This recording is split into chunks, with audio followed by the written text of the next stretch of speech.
all seek it. Must be destroyed. If you do not find a way, no one will. And now you can own it. When The Lord of the Rings comes home on VHS and DVD. Hi, welcome back to Know Your Mother's Hobbies. Today we're continuing our flight through the Fellowship with Boromir, the hero of man, ye olde steward of Gondor's son. Probably my favorite guy. He's definitely my favorite of the Fellowship. I love him. It's a shame that he ends too soon. Spoilers. But we're going to treat him really well in this tutorial since he is my favorite. So let's just get right on into it.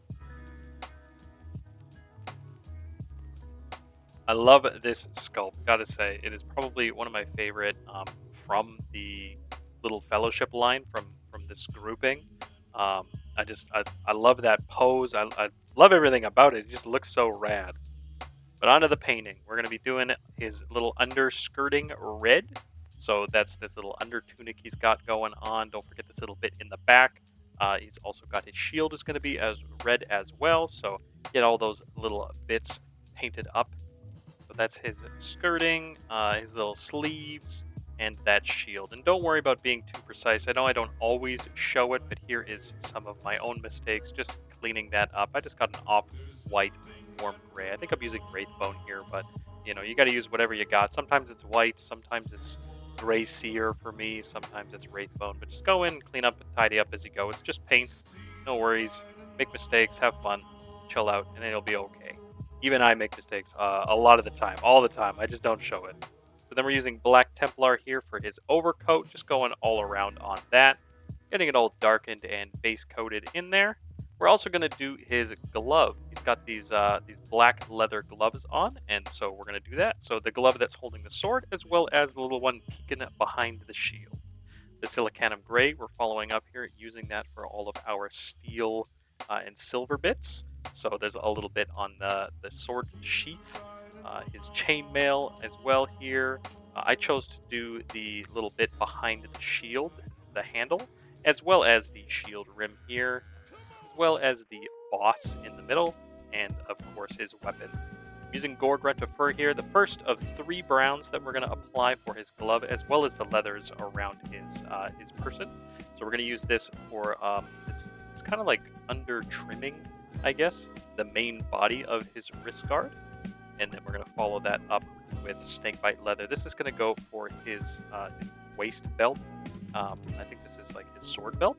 As well as we're going to use this to put into the middle bit of that arm guard.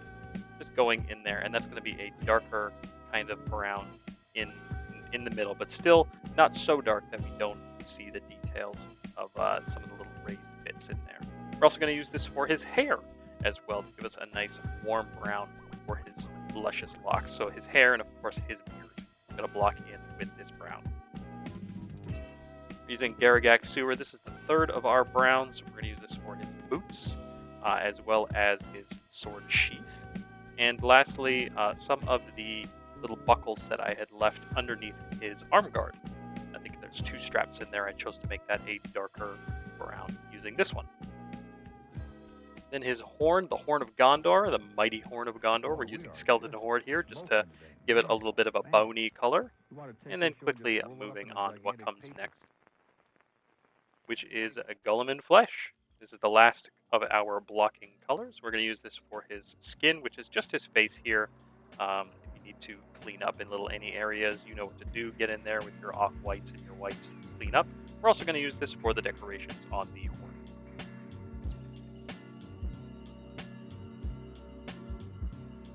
First of our layers, we're going to be using Dark Reaper here, and this is going to bring up those flats and those medium middle areas, those mid-lights, I guess, not highlights, those mid-tones. Just going all around on his black robe, black surcoat. Is that a surcoat? Maybe. Whatever it is, we're going to use this color to start bringing up those mid-tones and adding in some more detail. Just going around and picking it out. You don't have to get everything. Just get what you think would hit the light, or the light would hit rather, and just go around blocking that in. You know the deal by now. Just spin the model around, find those areas, and take your time picking them out, using your smallest brushes, cleaning up when you make mistakes, so on and so forth. Evil Sun Scarlet here, we're just jumping right into a brighter red. This is just going to help us make, well, that skirting more bright, that tunic, whatever the heck it is. It's just going to help us jump it right up. So go all around that under tunic-y skirting thing and get all of the most upper parts mid-toned up and highlighted. And for the shield here, I'm doing a couple thin coats, just one after the other, feathering out and just bringing up some of that detail around the shield, giving it a bit of a roundy shaded look. Here you can see it a bit better where it's more bright at the top, and then feathering and fading down to the darker shadows in the bottom, which I had left untouched. Of course, for all of our metallics, we're using our Vallejo Gunmetal Air. I'm using this air color because it's just already super thin. That's a pro tip there. If you don't want to thin your paints, just use airbrush paints straight away, and then put a bunch of thin coats on everything. So yeah, we use that for all of our steel and followed up with Null Oil Gloss. This paint doesn't exist anymore, as I always say, so just use a dark shade followed by a gloss, and that will blend everything together as well as darken up your shades. By blending everything together, I mean that any places you missed with your metallics, your true metallics, will get blended in and be shiny as well. You can see here I'm also putting it on the glove because I want his leather glove to be shiny and stand out from the leather of his gauntlet, or his bracer. Of course, the gold, we're following up my favorite gold, Retributor Armor here. I love that rosy gold it gives. Sorry about the focus, but we're just going around there, plopping in those gold bits and following up with Reichlet Flesh Shade Gloss. You know what to do. You get a flesh shade and a gloss and put them one after the other, blend it all together. Then for his skin highlights, we're starting things up with Cadian Flesh Tone just to blend things out, smooth out any of the tide marks, as well as just, give him a nice solid foundation for those fleshy midtones.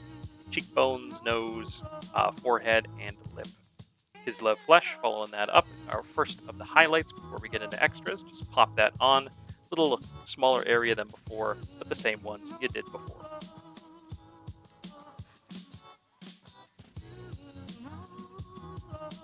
As always, you could stop there, but we're going to keep going forward. We're using Pallid Witch Flesh here for our highest highlights on the skin.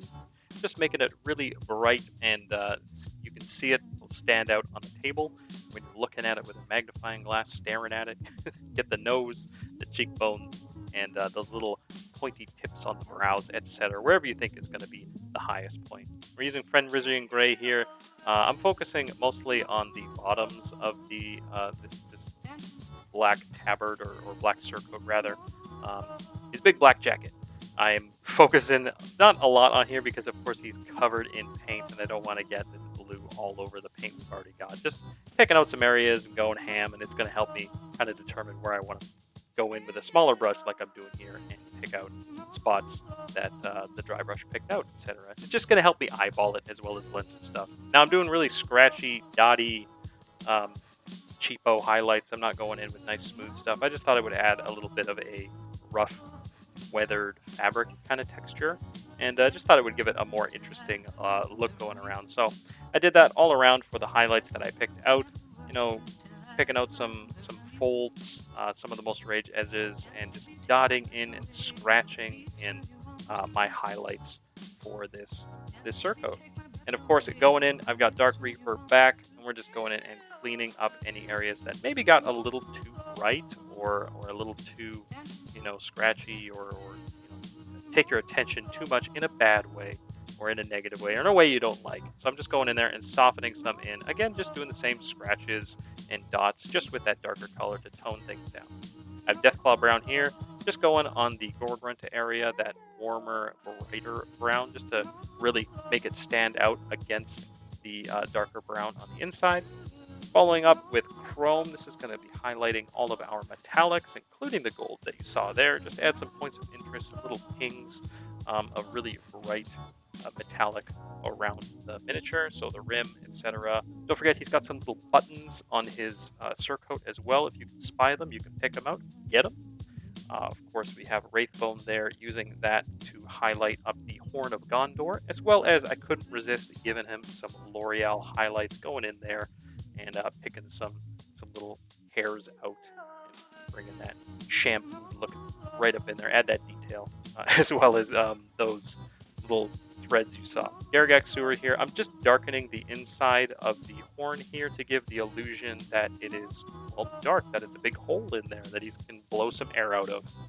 Now for something of a big challenge for anybody, everybody, even myself, we're going to do some freehanding here. I've got the Retributor armor out again, and we're going to add some details around his sleeves, around this this red robe tunic he's got going. You can see we did 2 lines going around the edge of the sleeve here, and this little A triangle on the edge, and follow it up with just some dots here. I'm doing like a 5 on the top of a 6-sided die, something like that, and just spacing them out.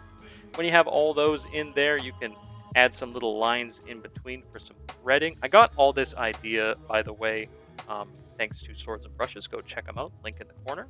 But if your lines were a little too thick like mine were, or you want to go back, you thought, oh, I don't like that, just go in with your red, your Evil Suns, or any other reds, and just clean up, thin some things out, and you'll be just fine. Take your time, have fun, get challenged, and experiment. We're also doing some extra details on his bracer here. We're going to draw the white tree of Gondor on the back of his little bracer. Don't have to be perfect, just do some little branches. If it looks similar enough, you're golden. And then lastly, give it a good old gray base with a dry brush and a nice fancy black trim.